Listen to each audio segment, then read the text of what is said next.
بسم اللہ الرحمن الرحیم۔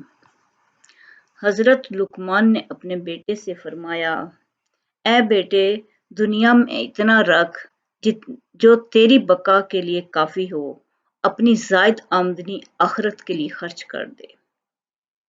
دنیا کو بالکل مت ترک کر کہ دوسروں پر اپنا بوجھ ڈال دے اور ان کے لیے تو وبال بن جائے۔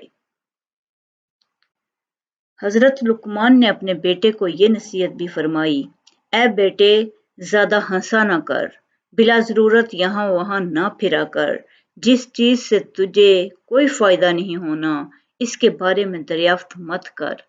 اپنا مال کھو کر دوسروں کے مال کی حفاظت مت کر۔ تیرا مال وہ ہے جو تو نے آگے بیچ دیا ہے، اور دوسرے کا مال وہ ہے جو باقی بچا ہے۔ بیوقوف کے پاس مت بیٹھ اور نامنافقوں سے میل جول رکھ۔ اے بیٹے، جو رحم کرتا ہے اس پر رحم کیا جاتا ہے۔ جو خاموش رہتا ہے وہ سلامتی پاتا ہے۔ جو کلمہ خیر کہتا ہے وہ فائدہ اٹھاتا ہے، اور جو کلمہ شر کہتا ہے وہ گناہ کماتا ہے۔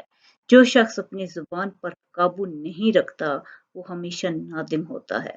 یہ حضرت لقمان نے اپنے بیٹے کو بہت خوبصورت نصیحتیں فرمائی جو تمام لوگوں کے لیے مشعل راہ ہیں۔ اللہ آپ کو بہت خوشیاں اور کامیابیاں دے۔ شکریہ۔